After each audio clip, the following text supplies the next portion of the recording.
Assalamualaikum warahmatullahi wabarakatuh. Baik, di sini saya akan menjelaskan tentang ruang lingkup kurikulum dan menjelaskan tentang perbedaan kurikulum yang ada di Indonesia dan kurikulum yang ada di luar negeri. Arti kurikulum ini secara singkatnya itu adalah tempat pacuan atau pedoman. Dan secara globalnya itu adalah suatu alat atau sistem yang menjadi salah satu patokan instansi atau lembaga untuk mencapai suatu tujuan tertentu. Bisa jadi pendidikan itu akan lebih baik karena adanya kurikulum. Selanjutnya, saya akan membandingkan antara kurikulum yang ada di Indonesia dengan kurikulum yang ada di luar negeri. Saya akan ngambil contoh kurikulum yang ada di negara Cina. Di negara Indonesia adalah negara yang memang mematuhi peraturan pemerintahan.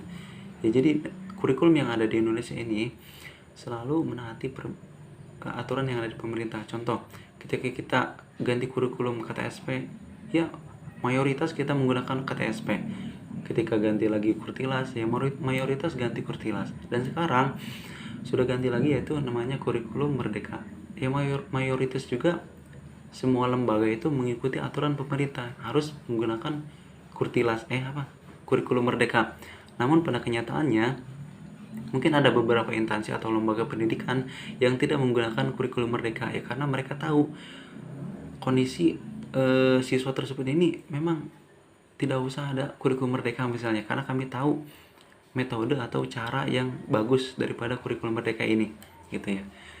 Nyatanya kita kan udah beberapa ganti kurikulum ya, udah KTSP, terus Kurtilas, dan sekarang ini kurikulum Merdeka. Sebenarnya bukan dari dari kurikulumnya yang salah, namun dari segi pelaksanaannya. Tapi mungkin dari teknis kurikulum tersendiri itu ada beberapa hal yang memang kurang efektif gitu ya, karena di negara Indonesia dengan negara yang lain itu mungkin akan berbeda gitu. Kalau di negara Cina itu tidak mematuhi atau tidak menuruti aturan pemerintah. Mereka membuat kurikulum tersendiri dari lembaga-lembaga mereka tersendiri. Di Indonesia itu banyak sekali mata pelajaran yang dipelajari oleh siswa. Sedangkan di Cina itu hanya fokus satu mata pelajaran, dan satu itu adalah menjadi sebuah ilmu atau pakar mata pelajarannya gitu. Di Indonesia tentu banyak sekali PR atau hafalan-hafalan untuk siswa. Sedangkan di Cina itu nggak ada hafalan, nggak ada pengetesan, nggak ada yang namanya PR. Terus di Indonesia itu pengrekrutan sebagai calon guru atau calon ngajar itu gampang sekali. Sedangkan di negara Cina itu sangat sulit. Bahkan saya tahu di negara Cina itu ketika pengen menjadi guru itu tuh harus lulusan S1. Masya Allah kan. Jadi perbedaan Indonesia dan negara Cina itu jauh berbeda. Maka dari itu mungkin hal yang harus kita lakukan adalah dari pelaksanaannya.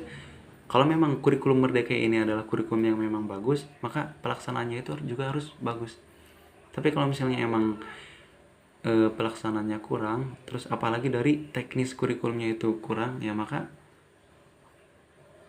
kita peringkatnya akan dibawa lagi gitu, akan dibawa terus, kapan meningkatnya gitu ya. Maka saya katakan ya kurikulum yang di kita itu benar-benar rusak gitu. Ya bisa rusak ya karena tidak ada perubahan sama sekali dari zaman dulu sampai sekarang. Jadi mudah-mudahan kedepannya bisa lebih baik lagi. Amin. Assalamualaikum warahmatullahi wabarakatuh.